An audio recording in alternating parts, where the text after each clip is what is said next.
I really want to orient myself to the book and do like a little sneak peek preview before I start reading. That's what nonfiction readers do. So next I look on the back, I don't see a back blurb that's gonna teach me anything. So the next thing I can look at is my inside cover. Ooh. Spiders, yeah, that's pretty deadly. Then I can also look at my table of contents.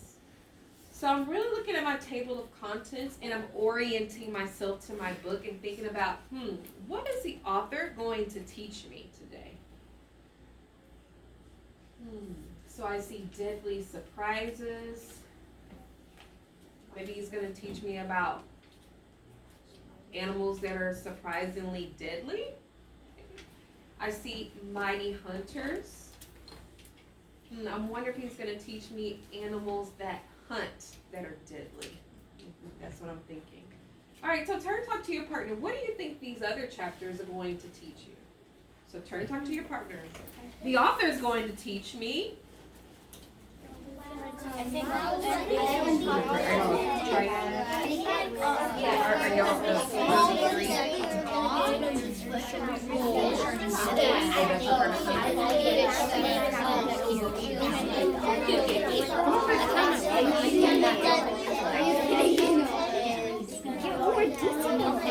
right, 3, 2, 1. So I heard you say, I think the author is going to teach me about animals that are big and also brutal, right? So do you see how in reading, nonfiction readers really orient themselves to the book before they're reading? And they don't just do that for the table of contents. I'm going to do that for every chapter, okay? Because I'm going to read nonfiction a little bit slowly. So I'm going to show you the pictures as I read. Okay, so this first chapter is Deadly Surprises. Oh, and I see a lion here. So I'm assuming that one of the deadly surprises, maybe a lion, maybe. Because the author is giving me, look at that picture there. Oh, they're like devouring whatever that is. Oh, look, and the author gave me kind of like a zoom in picture of him attacking. Yeah. But look on this chapter. Whoa. I'm also noticing maybe this is a surprise because it says surprise 1. So at first I thought the author is going to teach me about lions, right? But then my first surprise, this is the deadly surprise because I wasn't expecting to see a kangaroo. Were you? No, me either. Okay, and then look here. Wow, what is that? It's super tiny. I'm wondering what is this surprise going to be? Looks like a caterpillar. Wow. And then look, rattlesnake. I kind of figured that out.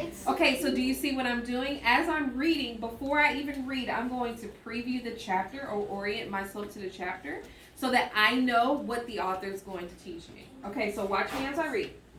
And I'm going to show you the pictures of her. Deadly surprise. Huge teeth, check. Razor sharp claws, check. Fast and fierce, check. Y'all see the picture? The African lion has all the features you'd expect to find in one of the world's deadliest animals. These powerful predators are skillful stalkers that usually hunt together in groups called prides. They can take down prey 10 times their size. That's why people often call lions king of the jungle. The author also gave me a little definition to help me know what key terms he's teaching me. So he's teaching me what the word predator is. So that you'll see that a lot in this book. Deadly definitions. Okay. But are lions the deadliest animals of all? Not quite. Lions certainly score high on the deadliest list, but they don't take the number 1 spot. And if you think that all of Earth's most dangerous creatures are big, fierce hunters, you're in for some surprise. So I used to think that lions were the most deadliest animals. Now I'm realizing that the author is going to teach me other animals that are surprisingly deadly, which matches my heading here. Do you see that? It goes with the heading, what the author is teaching me. Okay, so surprise number 1. Some deadly animals eat only plants. Red kangaroos spend their days quietly nibbling on grasses, but when they feel threatened, watch out. A hard kick to the chest can break a person's ribs and collapse their lungs. So what I want you to do right now, I want partner A to be the kangaroo. Partner B, be the person that's threatening the kangaroo. They don't actually kick each other in the chest, just like pretend. All right, go. Act it out. You threaten me. And you can just do it at your seat. What is the kangaroo doing? Nibbling the grass. You feel threatened? Kick them in the chest. All right, back together in 3, 2, 1. Surprising, right? Kicks you in the chest and collapse your lungs. You didn't know that, right? Okay, ready? Tracking the speaker. Surprise number 2. Some deadly animals are smaller than the palm of your hand. Oak. Ooh, wow. I'm not sure how to sound out this word, but looks like the author is giving me information of how to sound that out. So it looks like processionary. So let's see if we can do that together. Processionary. So that's how I figured that out. Processionary. Okay, I got it. Oak processionary caterpillars are only 2 inches long, but beware of their hairy bristles. They can cause rashes, asthma attacks, and even deadly allergic reactions. So now I'm realizing that not only kangaroos are deadly, caterpillars can be deadly too because they can cause allergic reactions. Some caterpillars, they can cause allergic reactions and cause you to die almost. Okay, so let's look at our third one. Surprise number 3. Some deadly animals may be closer than you think.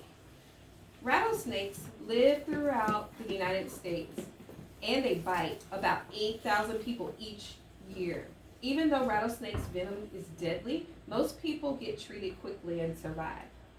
So I want to think for a minute.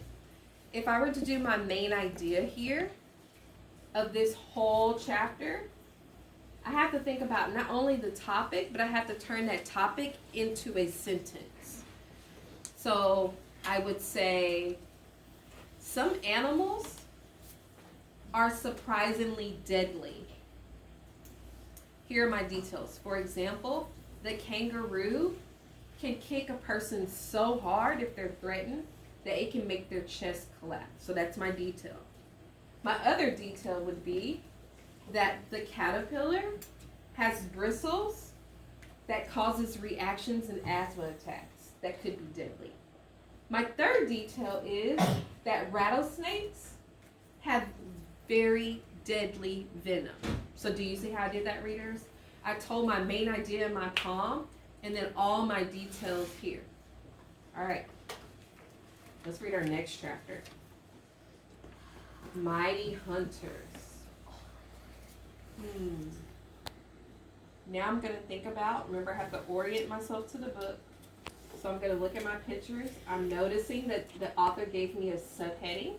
So it looks like he's going to talk about more than one because he gave me a subheading right here. So it looks like on this page he's going to teach me about polar bears. And on this page, wow, look at there, saltwater crocodiles. And then I have my picture here. You see them? Yeah. Okay, so I'm thinking that the author is going to teach me about mighty hunters, and I'm thinking the mighty hunters are going to be the saltwater crocodile and the polar bear. Now I have to think about, now that I know what the author is going to teach me, now I have to think about how is he going to teach me that. So I need to think about, is this going to be like a cause and effect type of structure? Is he going to teach me using compare and contrast? Give me a problem and then a solution. So watch me while I do that. Let me really think about that. All right, so polar bears. The polar bear is the largest land predator alive today. Like a lion, he's comparing the polar bear to the lion. Because I heard like. Okay, let me see. Like a lion, a polar bear is a skilled hunter that knows exactly when and how to attack. So turn to tell your partners, how is a polar bear and the lion similar? How are they the same? They know when they attack.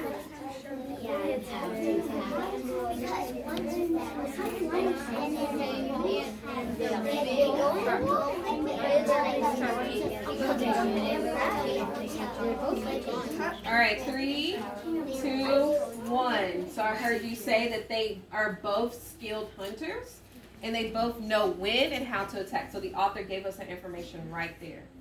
The clever carnivore, I'm going to let you look at this picture, looks for a hole in the ice and waits. When the seal comes up for air, the polar bear pounces and grabs the seal with its sharp teeth. So I want you to just stay seated and act that part out. Let me reread it. Everybody can act that out. Pretend like you're the polar bear. The clever carnivore looks for a hole in the ice and waits.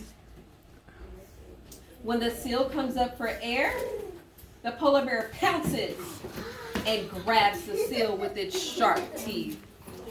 Very good. So pounces means it's gonna like, there you go. You gotta go quick, but you gotta be a skillful hunter. All right, back together. 3, 2, 1. Okay, now let's talk about the saltwater crocodile. So now I'm really thinking, how do these two pages go together? So I know that the polar bear is a skillful hunter. Now let me see if the author is going to teach me how the saltwater crocodile is also a skillful hunter. Saltwater crocodiles. Saltwater crocodiles are just as fierce as polar bears and just as patient too. You heard it? The author is telling me how they are the same. Okay, keep that in mind because I'm going to have you turn and talk about that in just a second. Lurking below the water surface, a croc lies in and waits for its prey. When an unsuspecting animal passes by, the 1,000-pound beast explodes out of the water, grabs its victim, and drags it underwater to drown. Yikes. So I want you to think about it for a moment.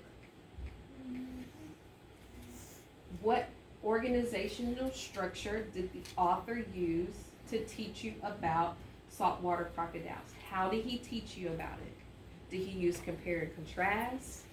Did he tell you how two things are the same and how they're different?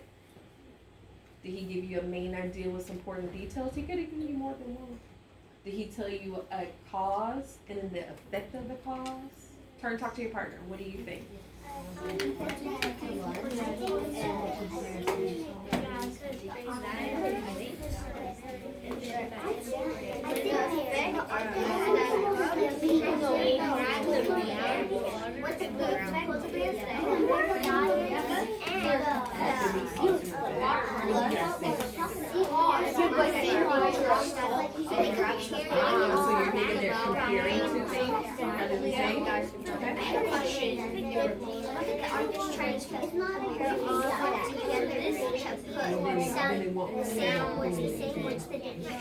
All right, 3, 2, 1. So what I heard some of you say, readers, is that the author used compare and contrast because he told how the saltwater crocodile was very similar to the polar bear because they both are patient and they wait before they attack their prey, right?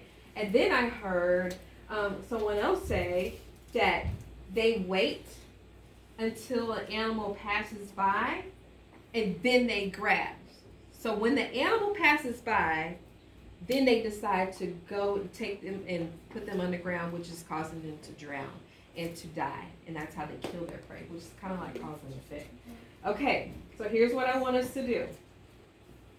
Now that we're done reading our chapters, I really want to think about how did this chapter, The Mighty Hunters, relate to this chapter, Deadly Surprise? I want to know, what do you think is the main idea. Let's just do the main idea of this section first before we talk about how they connect. So on your sticky note, I want you to tell me, for this chapter, Mighty Hunters, what was this chapter mainly about? So remember how I did it with my hand? I really thought about what was the main idea of the whole chapter, and I wrote it in a sentence, and then I thought about the details. So go ahead and write that on your Post-it. Make sure your name is on your Post-it so I can give you feedback. Readers, you also can do this by making boxes and bullets. Do you remember that from 3rd grade? That's what I was gonna do. Yeah, you can do that too. Boxes and bullets. Okay, I'll show you what that looks like.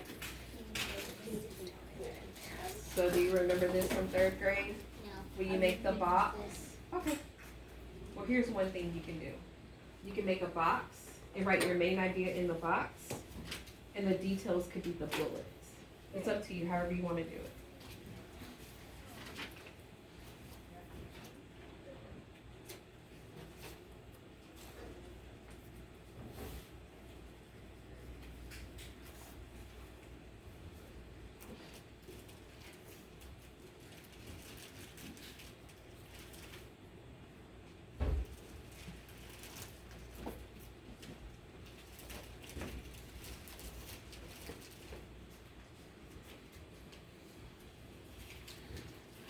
When you have your Post-it, put your name on your Post-it.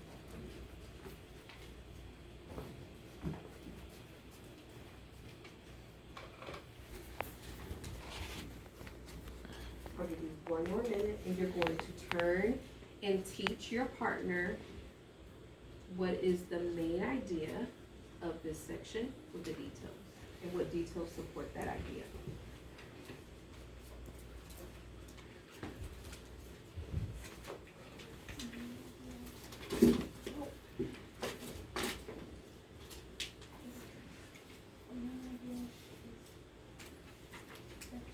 Okay, 3, 2, 1. All right, turn with your partners. I wrote down.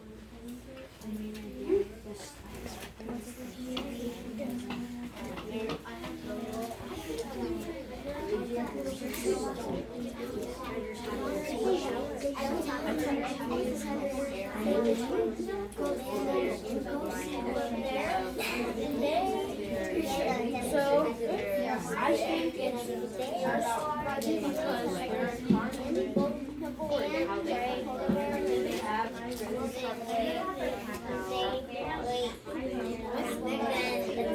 So what would be the main idea of this chapter about the mighty hunters?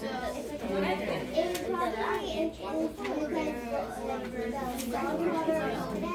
Maybe there's some. Wait for the predator, and then when they come, they will come So those are your details. So what's your main idea? I got a shepherd. Make it into one sentence. To do like Yeah, so you could say like, some animals are. and then make an idea of what. What you're hitting. Some animals are mighty hunters. For example, the polar bear, and then say the different thing. Okay?